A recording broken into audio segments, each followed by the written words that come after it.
Como saben, vengo haciendo un estudio sobre la carta a los colosenses. Ya estuvimos en, en prédicas anteriores viendo primer, segundo capítulo.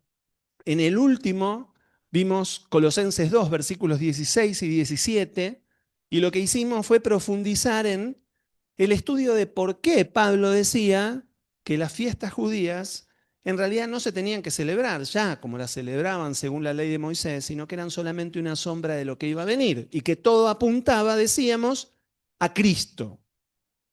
La carta a los colosenses es una carta que nos recuerda que todo apunta a Cristo, que Él es el centro de todo, Él tiene la preeminencia. Vamos a ver que todo el tiempo Pablo lleva la conversación a Jesús. De cualquier cosa que habla, todo es Cristo, todo es Cristo.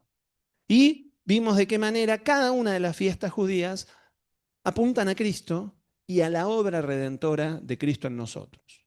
Todavía no están subidas a YouTube, pero cuando estén las van a poder ver. Para los que ven esto grabado, seguramente ya la van a ver en YouTube.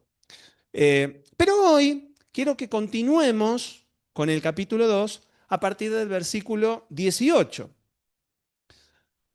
Pero antes, déjenme traer a colación algunos versículos del capítulo 2 que ya leímos para entender la intención de Pablo a los colosenses respecto a la verdad de Cristo. Para recordar esto. El versículo 4 de Colosenses 2, yo lo tengo en Reina Valera contemporánea, dice, les digo esto para que nadie los engañe con palabras persuasivas. En el versículo 6 dice, cuídense de que nadie los engañe mediante filosofías y huecas sutilezas. Dos veces, no dejen que nadie los engañe. En el versículo 6 dice, no permitan pues que nadie los juzgue por lo que comen o beben o en relación con los días de fiesta, la luna nueva o los días de reposo. Y finalmente, ahora entramos al versículo 18, dice, el versículo 18, no permitan que los condenen esos que se ufanan de humildad. Fíjense cómo Pablo va poniendo varias líneas de defensa para protegernos de los engaños, de los juicios y de las condenas que pueden venir a causa de religiosos o espirituales que vienen contra nosotros con doctrinas torcidas. Fíjense, ¿sí? Pablo va poniendo como líneas de defensa. Dos veces dice, no dejen que los engañen. Otra dice, no dejen que nadie los juzgue. Y después dice que no los condenen. O sea, no se dejen engañar, no se dejen juzgar y no se dejen condenar. Entonces ahora sí entramos a Colosenses 2:18, que dice, no permitan que los condenen esos que se ufanan de humildad, pero rinden culto a los ángeles. Los tales se meten en cosas que no han visto y están envanecidos por su razonamiento humano. La Reina Valera 60 dice, por su mente carnal. Sabemos que la mente carnal, la carne, Pablo explicaba muy bien, la carne es esa esencia pecaminosa que traemos desde Adán heredada. Y dice que estos que se ufanan de estas cosas, que se enorgullecen de esto, en realidad se están moviendo en la carne. Y todo esto son ideas de su mente carnal y no son realmente cosas espirituales. En todas estas prácticas que Pablo denuncia, que viene denunciando en toda la carta, podemos encontrar una combinación de legalismo judío, las fiestas judías, la ley, misticismo y ascetismo. Ya vamos a entrar en esto. En nuestro estudio anterior vimos justamente lo del legalismo judío que quería imponer las prácticas de la ley a los nuevos creyentes, que ni siquiera eran judíos, y les querían imponer las prácticas de la ley. En este versículo podemos encontrar una mención al misticismo. Y déjenme explicarme. Dice, los que rinden culto a los ángeles. Los eruditos bíblicos comentan que puede haber dos traducciones con dos acepciones diferentes de este término. Los eruditos dicen que había una adoración dirigida literalmente a los ángeles, vista como una forma de piedad, de búsqueda de Dios. Estos maestros, afirmando humildad, evitaban dirigirse a Dios directamente y en cambio buscaban la mediación de seres angelicales. Decían, no, no, no, yo soy demasiado poco para ir directamente a Dios. Yo voy a invocar a los ángeles. ¿Nos suena con alguna doctrina de estos tiempos? ¿No? Sin herir susceptibilidades, el catolicismo tiene algo parecido. Uno busca imágenes de santos, hoy en el cielo, prácticamente ángeles, y uno busca esa intercesión de seres espirituales con los cuales uno llegaría a Dios. Pablo está diciendo, no, no nos equivoquemos, no nos equivoquemos.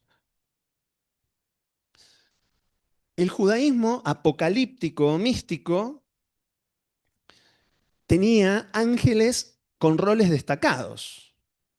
Bueno, nosotros ya estuvimos estudiando sobre los ángeles, ¿no? De hecho, en la Biblia nuestra se mencionan el nombre de Gabriel, el nombre de Miguel, ¿sí? En la Biblia católica hay algunos más.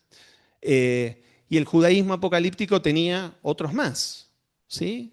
Enoc, Jubileos, Qumran, son diferentes textos que utilizaban estos judíos místicos. Ahora, la idea de que Dios era demasiado trascendente y que se necesitaban intermediarios celestiales para acercarse a Él, justamente lo que estaba haciendo era quitarle a Cristo el lugar que le correspondía. Esta práctica puede parecer humilde, pero niega la suficiencia de Cristo como mediador. Niega a Cristo. Porque estás diciendo, no lo necesito a Cristo, prefiero buscar a otro. Primera de Timoteo 2:5, Reina Valera contemporánea, nos dice muy claramente, este es Pablo de nuevo, diciendo, porque hay un solo Dios y un solo mediador entre Dios y los hombres, que es Jesucristo hombre. No existe otro. Yo no puedo llegar a Dios a través de ninguna otra vía celestial. No existe. Cuando dicen, bueno, todas las religiones son buenas porque todas buscan a Dios. No, mentira, mentira. Solo Cristo es el camino, la verdad y la vida. No existe otro. No existe otro. Y si bien las religiones pueden tener buenas intenciones, escucharon la frase de que el cementerio está lleno de buenas intenciones. No sirve para nada. La segunda acepción que podemos tener de esta frase de adoración a los ángeles es que podría entenderse también como adoración practicada por los ángeles. No necesariamente dirigida a los ángeles, los falsos maestros afirmaban haber tenido visiones que los hacían partícipes del culto angelical. Entonces los adversarios de Pablo afirmaban que mediante visiones y ascetismo, ya vamos a entrar en el tema del ascetismo, podían entrar en el ámbito celestial y unirse a la adoración a los ángeles. En esta interpretación uno podría entender por qué Pablo critica la pretensión de haber tenido estas experiencias visionarias, porque dice cosas que no han visto. A Pablo le podían venir a hablar de visiones de ángeles y Pablo le decía, ¿querés que te cuente de visiones de ángeles? Yo estuve en el cielo. O sea, a mí no me podés venir a decir lo que es tener una visión de ángeles y adorar con ángeles. Yo estuve ahí. Y Pablo tenía claro que lo que decían estos adversarios, estos falsos maestros, era mentira. Pablo dice claramente cosas que no han visto. Cosas que no han visto. ¿Sí? Y se ufanaban de un... Pablo justamente hace un juego de palabras acá, ¿no? Es como enorgullecerse de mi humildad. Qué humilde que soy. Soy el más humilde de todos. Soy más humilde que vos incluso, ¿eh? Se acabó la humildad si dijiste eso, ¿no?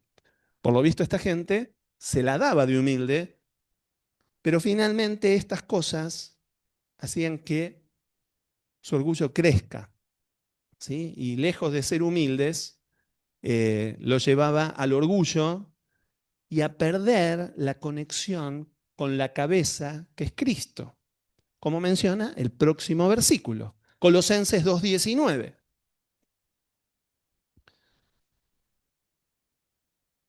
Dice, déjenme leer el 18 de nuevo para tener la continuidad. No permitan que los condenen esos que se ufanan de humildad, pero rinden culto a los ángeles. Los tales se meten en cosas que no han visto y están envanecidos por su razonamiento humano.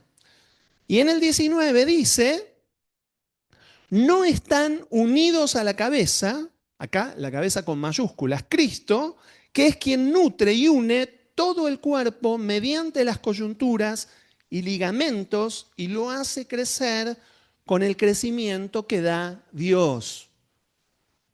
Y acá Pablo mete otro concepto que venía hablando. Pablo desarrolla más esta idea del cuerpo de Cristo, ¿sí? de los cuales esta gente no era parte. Dice que no estaban unidos a la cabeza.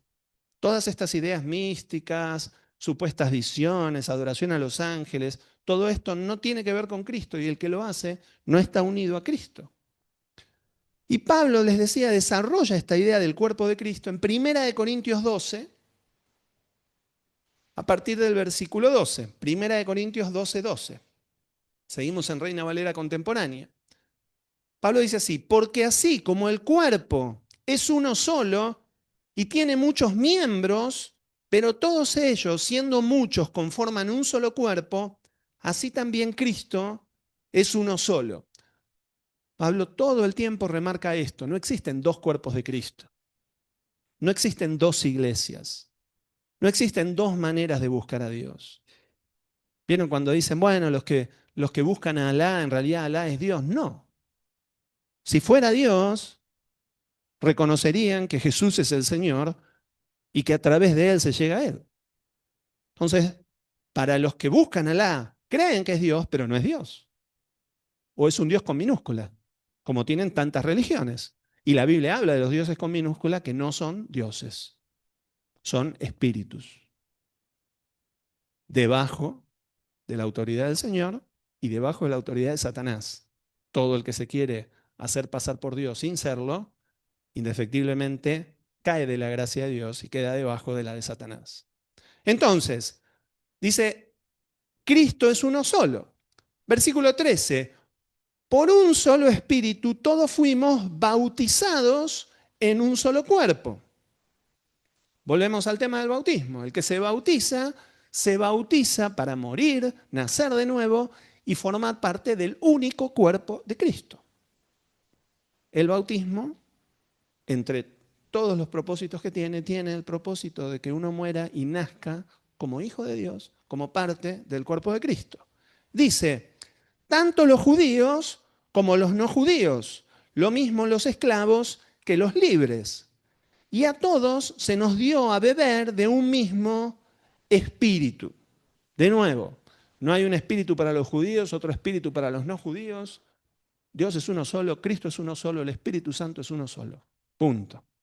Versículo 14. Además, el cuerpo no está constituido por un solo miembro, sino por muchos. Aun cuando el pie diga, yo no soy mano, así que no soy del cuerpo, no dejará de ser parte del cuerpo. Y aun cuando la oreja diga, yo no soy ojo, así que no soy del cuerpo, tampoco dejará de ser parte del cuerpo. Si todo el cuerpo fuera ojo, ¿dónde estaría el oído?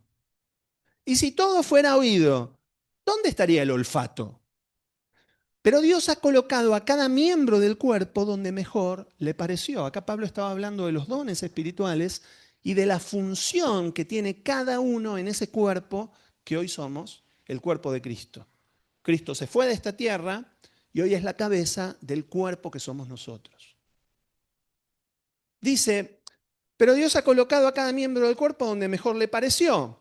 Porque si todos fueran un solo miembro, ¿dónde estaría el cuerpo? Lo cierto es que son muchos los miembros, pero el cuerpo es uno solo. Ni el ojo puede decir a la mano, no te necesito, ni tampoco puede la cabeza decir a los pies, no los necesito. En realidad, los miembros del cuerpo que parecen ser los más débiles son los más necesarios. Y a los que nos parecen menos dignos, los vestimos con mayor dignidad. Y a los que nos parecen menos decorosos, los tratamos con más decoro. Eso no les hace falta a los que parecen más decorosos. Pero Dios ordenó el cuerpo de tal manera que dio mayor honor al que le faltaba, para que no haya divisiones en el cuerpo, sino que todos los miembros se preocupen los unos por los otros. Tal parece que los cristianos que tienen más honor son los menos. Parece que los que nadie ve, los que están escondidos ahí, y otro podría decir, la verdad que no es tan importante en el reino de Dios, parece que sí, que para Dios lo es. Y dice que Dios lo hizo así, yo no sé si por misericordia, al que era más flojito le permitió ser conocido para que no decaiga su fe. Y al que tiene una fe firme, lo tiene escondido ahí, porque sabe que su fe va a permanecer, a pesar de que nadie lo vea y de que sus obras no sean conocidas, sino solo en el cielo. Dios sabe. Si te tiene escondido, escondida, si no podés mostrar tus grandes frutos y tus grandes obras, no te preocupes. Tal vez Dios te tiene por más importante. De manera que, si uno de los miembros padece, todos los miembros se conduelen. Y si uno de los miembros recibe honores, todos los miembros se regocijan con él. Qué lindo que podamos vivir esto, ¿no? Que cuando uno de nosotros sufre, todos sufrimos. Y cuando uno de nosotros es honrado, nos alegremos y no tengamos envidia de que nuestro hermano es honrado. Versículo 27. Ahora bien, ustedes son el cuerpo de Cristo y cada uno de ustedes es un miembro con una función particular. Cada uno, todos. Vos podés decir, no, pero yo no estoy haciendo nada. Todos tenemos una función en el cuerpo. Tenemos que pedirle al Señor que nos muestre cuál. Y tenemos que pedir que nos use. Porque como contaba hoy Tom en sus testimonios, Dios no lo está usando dentro de estas cuatro paredes. Dios lo está usando afuera. El cuerpo es para salir de casa. Si no, sería un cuerpo postrado. Y Dios nos quiere usar afuera. Y es ahí donde el cuerpo funciona. Afuera. Lo que vamos a hacer el sábado 8 de noviembre. Invitando a alguien, evangelizando a alguien, acompañándolo en el proceso. Afuera. Somos cuerpo. Cuando estamos unidos a la cabeza, decía Pablo en Colosenses, que es Cristo, Él nos nutre y nos hace crecer. Solo podemos ser nutridos y crecer unidos a Jesús. Sin estar unidos a Cristo, no vamos a poder crecer. La espiritualidad no es algo personal que yo desarrollo por mí mismo. Tiene que ver con un cuerpo y tiene que ver con la cabeza, que es Cristo. Y esto lo hace, como veíamos recién, a través del servicio los unos a los otros. Yo necesito de otro para nutrirme de Cristo también. Muchos dicen, no, yo recibo de Cristo, no necesito estar con nadie. Mm. Pablo dice, no le puedo decir al pie que no lo necesito. No voy a ningún lado, soy una mano caída en la vereda. ¿Qué hacemos? Bueno, hay por ahí muchas manos y pies caídos que no van a ningún lado porque el pie no tiene pierna y la mano no tiene brazo. Necesitamos del cuerpo. Pablo lo dice claramente.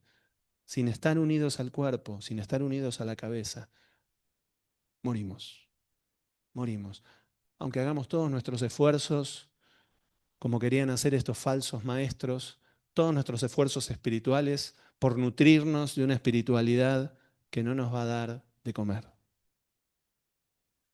Yo no puedo decir que estoy unido a Cristo y decir que no necesito a mi hermano. Esto, Pablo lo dice claramente, significaría que estoy separado del cuerpo y la iglesia no funciona así. Todos nos necesitamos, todos. Ahora volvamos a los peligros que denunciaba Pablo de estas prácticas ascéticas. Prometo que vamos a explicar. Colosenses 2, a partir del versículo 20. Dice, si con Cristo ustedes han muerto a los principios de este mundo, ¿por qué, como si vivieran en el mundo, se someten a sus preceptos? Les dicen, no tomes eso en tus manos, no pruebes aquello y ni siquiera lo toques. Esos preceptos se ciñen a mandamientos y doctrinas humanas y todas ellas son cosas que se destruyen con el uso. Sin duda, tales cosas pueden parecer sabias en cuanto a la religiosidad sumisa y el duro trato del cuerpo, pero no tienen ningún valor contra los apetitos humanos. Reina Valera 60 dice, los apetitos de la carne. La palabra ascetismo viene del griego askesis, que originalmente significaba ejercicio o disciplina. Con el tiempo pasó a referirse a la disciplina religiosa o moral que busca alcanzar pureza o perfección mediante la negación del placer y la autodisciplina rigurosa. El ascetismo es un estilo de vida que busca la santidad o la elevación espiritual a través de la renuncia a placeres físicos, comida, sexo, comodidades o posesiones. En esta carta a los colosenses, Pablo justamente está describiendo estas prácticas ascéticas. Abstenerse de alimentos, evitar ciertos contactos, duro trato del cuerpo, decía Pablo, ¿no? Ayunos extremos, autocastigo, todo con la idea de alcanzar una espiritualidad superior. Esto al día de hoy se sigue viendo. Mucha gente sigue pensando que tiene que ver con esto la espiritualidad superior. ¿Sí? Pero Pablo advierte que estas prácticas sin Cristo no tienen valor real para cambiar el corazón. Que el Señor te llame a un ayuno de 40 días, como Jesús mismo lo tuvo que hacer, perfecto. Si el Señor te llama, ayunemos. Ahora, si yo lo hago de motu propio para demostrar que soy muy espiritual, voy a tener dos problemas. Uno, no voy a estar unido a la cabeza, que es Cristo. Me voy a morir de hambre y hasta puedo tener problemas de salud, porque voy a estar dañando el cuerpo que el Señor me dio. Cuando el Señor te llama a un ayuno de 40 días, el Señor te sostiene. Pero si Él no te llamó y vos te mandaste, yo puedo decir, soy Pedro, me bajo de la barca y camino en la tempestad y me hundo y me ahogo. Si Jesús no me llama entre medio de las olas a caminar con Él, no te tires. No te tires al agua. Esto tiene que ver con lo mismo. Y Pablo estaba denunciando estas prácticas ascéticas en esta mezcolanza que les querían meter a los colosenses. Ahora fíjense la respuesta de Pablo frente a estas amenazas. ¿Cuál es realmente la disciplina correcta para santificarnos para Dios y no caer en estas prácticas aparentemente superiores, pero que no decíamos no tienen ningún efecto sin Cristo? Pablo responde a esta pregunta en el próximo capítulo, en el capítulo 3. Recordemos que esto era una carta, no tenía capítulos. Viste que muchas veces uno lee el capítulo y se queda en el 2. Y dice, bueno, después leeré el 3. Claro, no leíste la respuesta de todo lo que estaba diciendo. En la 3, en el capítulo 3, Pablo responde esto. Y dice, capítulo 3:1, puesto que ustedes ya han resucitado con Cristo, busquen las cosas de arriba donde está Cristo sentado a la derecha de Dios. Pongan la mira en las cosas del cielo y no en las de la tierra, porque ustedes ya han muerto y su vida está escondida con Cristo en Dios. Cuando Cristo, que es la vida de ustedes, se manifieste, entonces también ustedes serán manifestados con Él en gloria. En este pasaje Pablo refuerza lo que había dicho en el capítulo anterior, en el 2, versículos 12 y 13. Colosenses 2, 12 y 13. Pablo había dicho lo mismo. Dice, cuando ustedes fueron bautizados, fueron también sepultados con él, pero al mismo tiempo resucitaron con él, por la fe en el poder de Dios que lo levantó de los muertos. Antes ustedes estaban muertos en sus pecados, aún no se habían despojado de su naturaleza pecaminosa, pero ahora Dios les ha dado vida juntamente con él y les ha perdonado todos sus pecados. Ahora que el tiempo está más lindo, nos estamos acercando a la época renovada de bautismos. Van a venir bautismos. Tenemos seguramente quienes se podrán bautizar en este tiempo. No quiero forzar a nadie a estas cosas. Pero la realidad es que Jesús dijo que el que crea se bautice. Que el que crea se bautice. ¿Por qué? Porque el bautismo es un acontecimiento espiritual. No es solamente mojarse, no es solamente hacer un acto para que la gente me vea. Si solamente fuera un acto externo para que la gente me vea, sería lo mismo que hacían los ascéticos. Sería una cosa para mostrar, pero no tendría un cambio real. Pero el bautismo en Cristo, cuando yo realmente estoy dispuesto a morir a esa vida vieja, el bautismo es un entierro y un nacimiento. Ese día muere mi viejo yo y nace mi nuevo yo.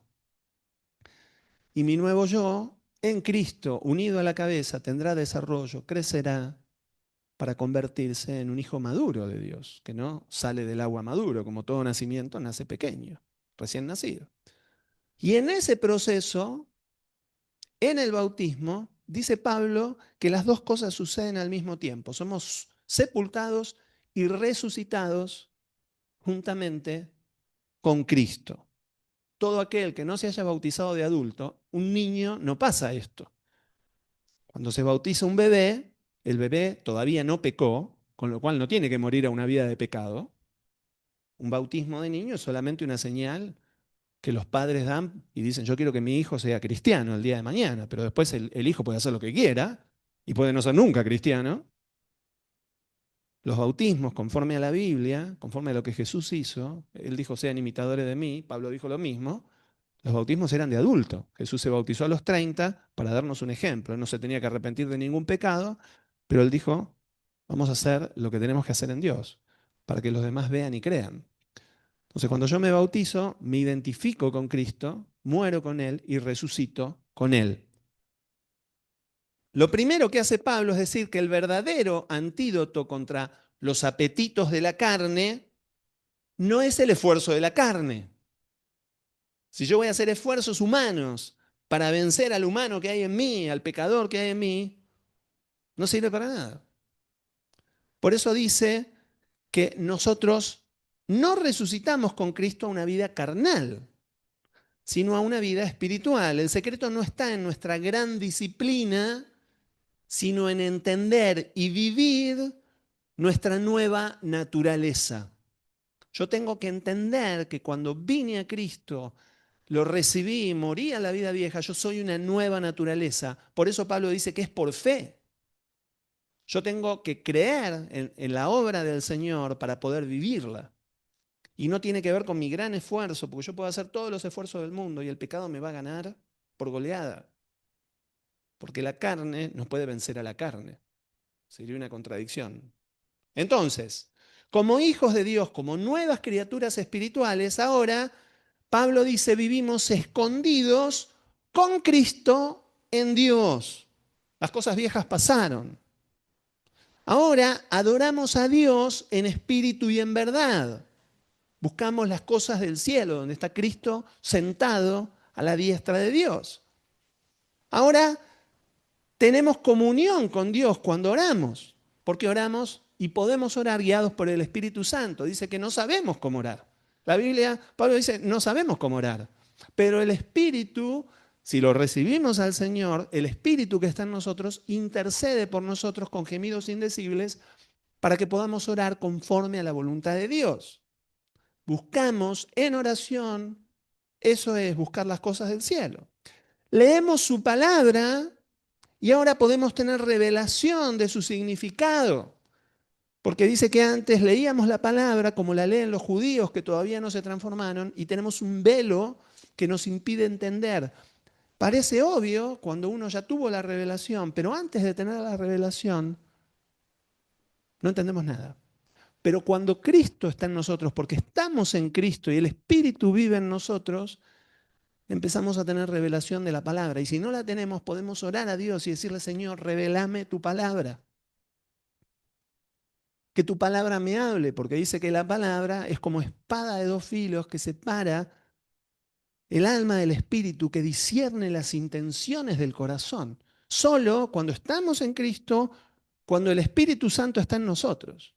Porque el diablo, por más que lea la Biblia de punta a punta, nunca va a poder recibir lo que recibe un hijo de Dios al leerla. La va a leer solo para negarla.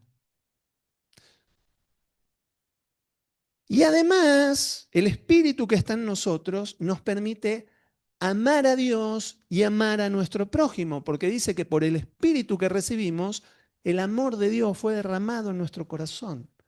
Y ahora podemos amar a Dios, que nos amó primero, y ahora podemos amar a nuestro prójimo, incluso a nuestros enemigos.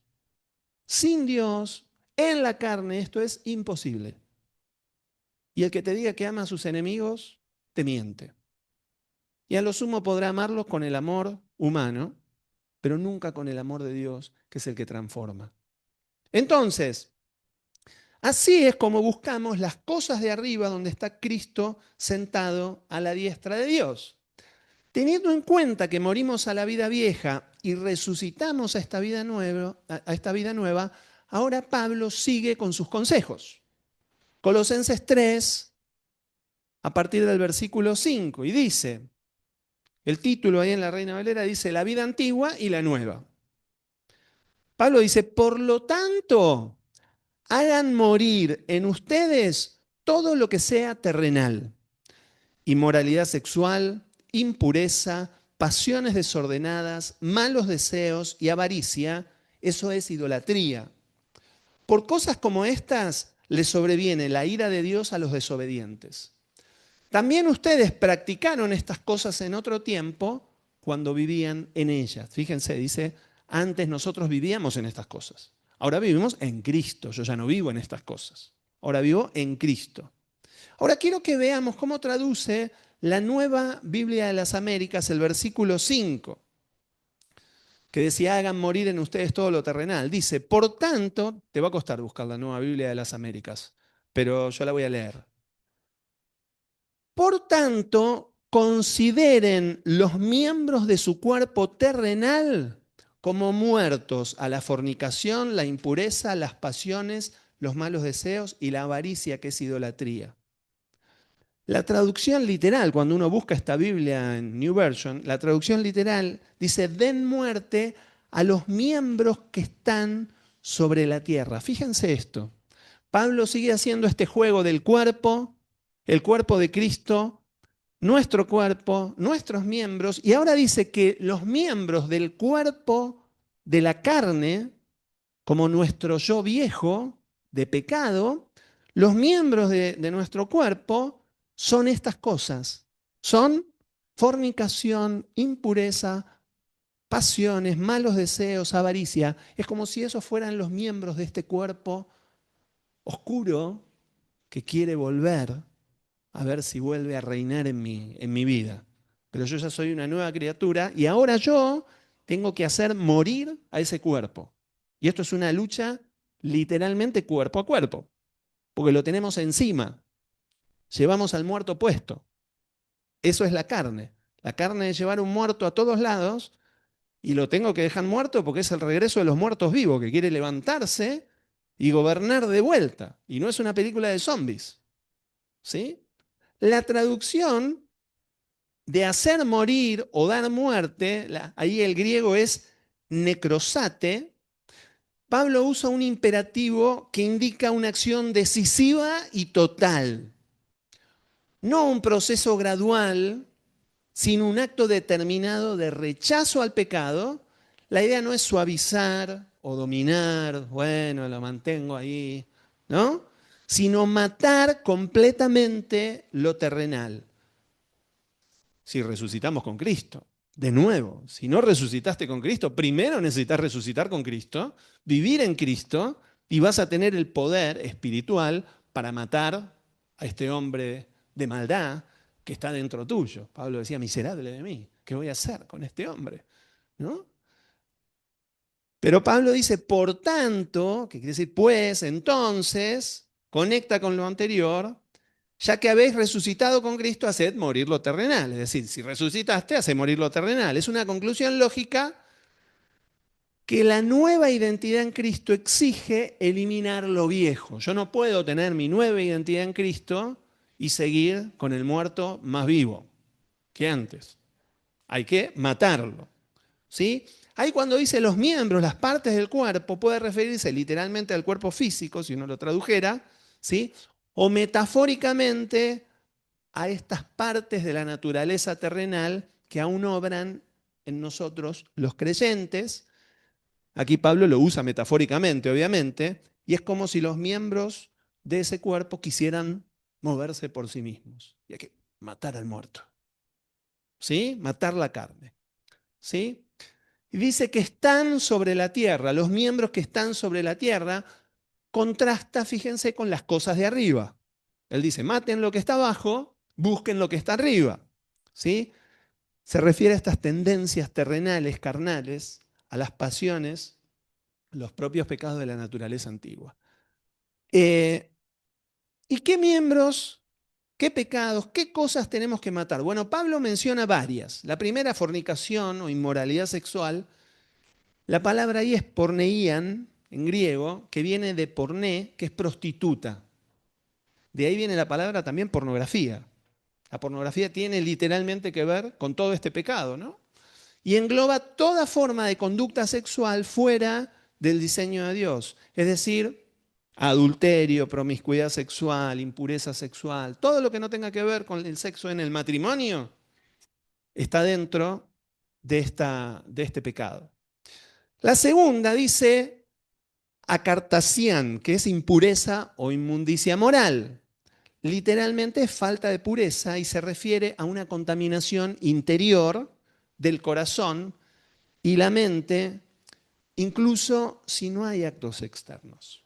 ¿Sí? La primera es actos externos, pero la segunda es sin actos externos. A veces es solamente que el pecado nos está comiendo la cabeza. La tercera dice es patos, que es pasión, deseo descontrolado, de ahí viene algo patógeno, enfermizo, ¿sí? Y es una emoción intensa o un impulso que domina la voluntad. Puede aplicarse al deseo sexual o a cualquier emoción no gobernada por el Espíritu Santo, ¿sí? La cuarta, epitemian kaken, el que escucha entienda. Esto es en griego. ¿Qué significa un deseo malo? Codicia, ansia, ¿sí? Es un anhelo intenso con el adjetivo malo. Entonces de ahí viene lo de malos deseos. Son deseos orientados al mal o al egoísmo.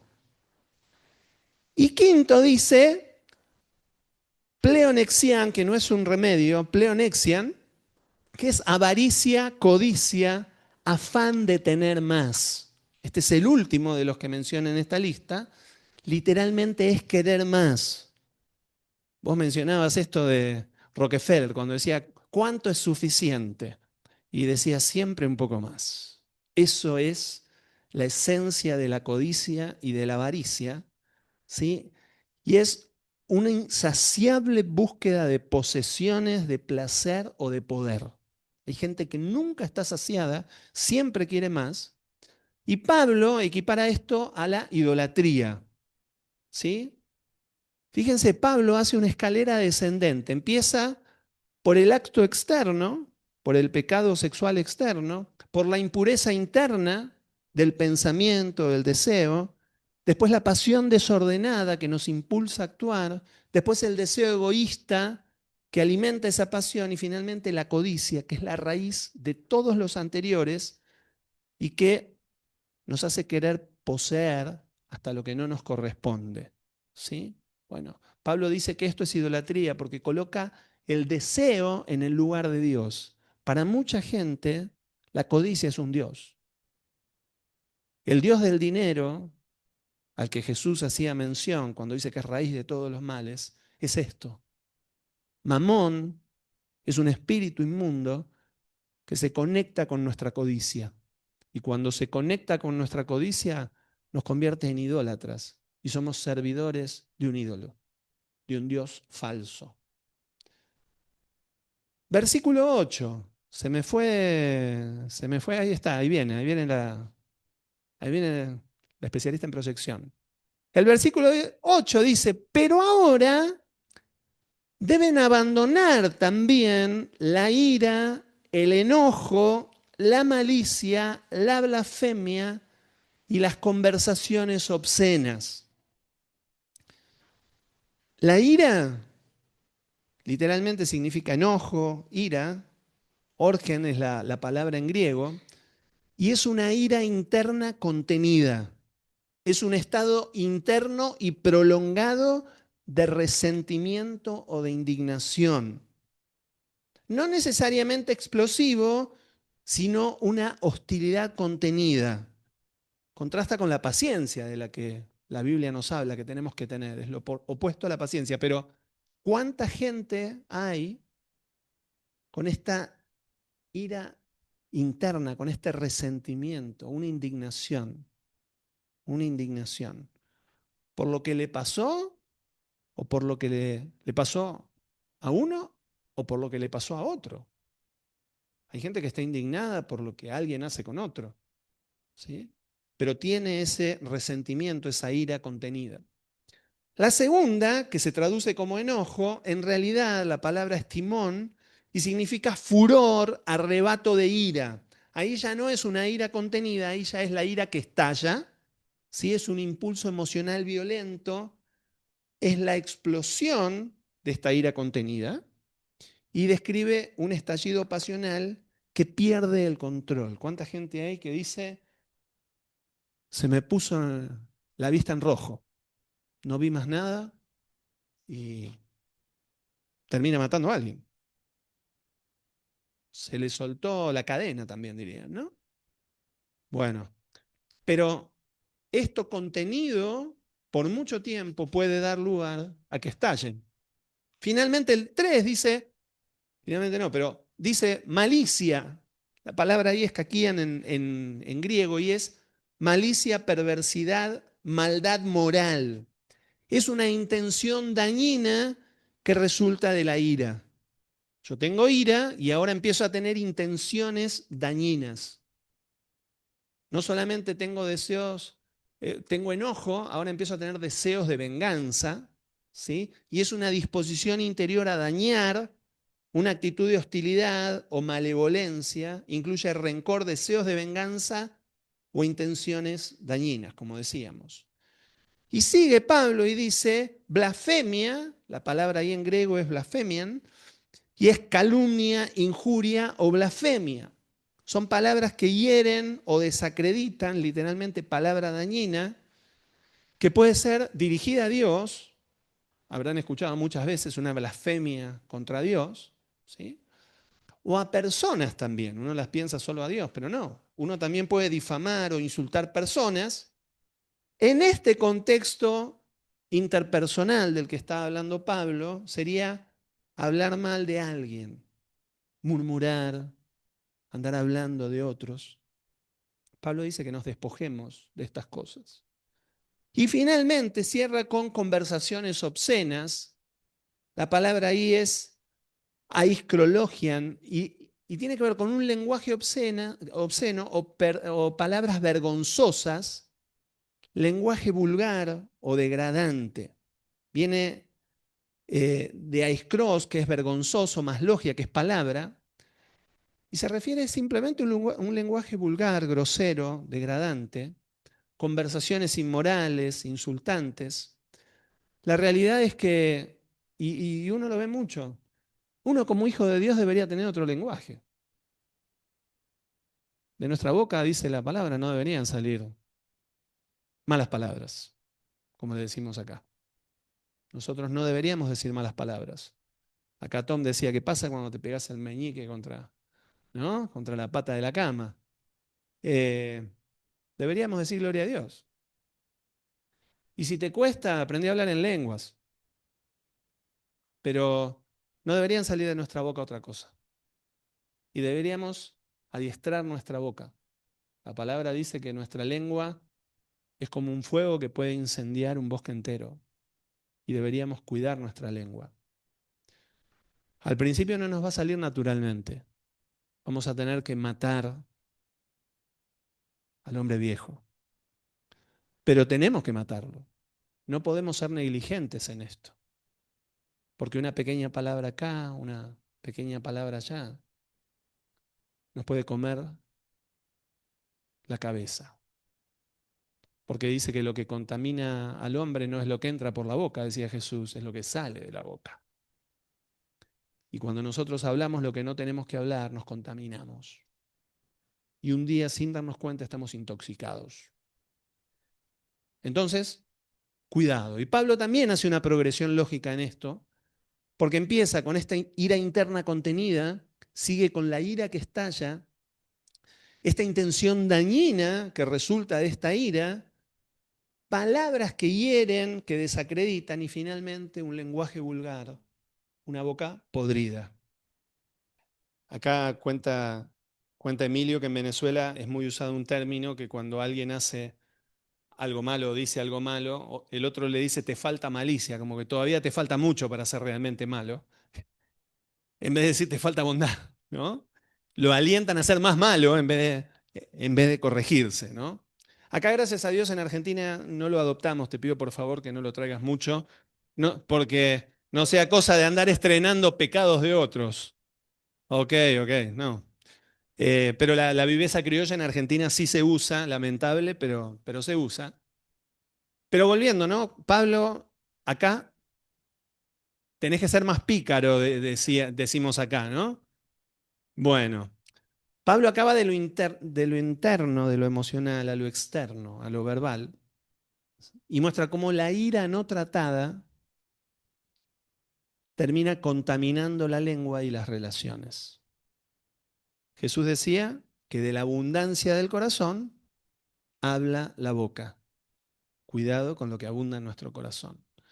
Finalmente, Pablo da su última recomendación en cuanto a lo negativo. En el versículo 9 dice, no se mientan los unos a los otros, porque ya ustedes se han despojado de la vieja naturaleza y de sus hechos. No nos tenemos que mentir, ni siquiera las mentiras piadosas. No existe una mentira piadosa. La mentira es mentira y punto. Si uno no quiere decir una verdad dolorosa, no la diga, punto, pero tampoco digas una mentira.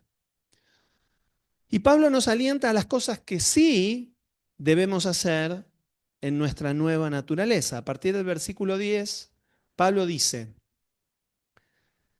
y se han revestido de la nueva naturaleza, la naturaleza del nuevo hombre que se va renovando a imagen del que lo creó hasta el pleno conocimiento, donde ya no importa el ser griego o judío, estar circuncidado o no estarlo, ser extranjero o inculto, siervo o libre, sino que Cristo es todo y está en todo. Fíjense de nuevo Pablo levantando el nombre de Cristo y diciendo, nosotros somos variados, somos de un montón de extractos sociales, culturales, de distintos países, y dice, Cristo está en todos nosotros y Cristo es todo, todo.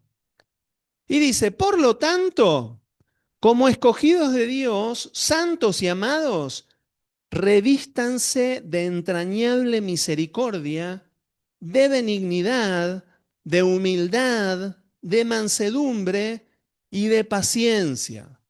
Muchas de estas cosas fruto del Espíritu Santo.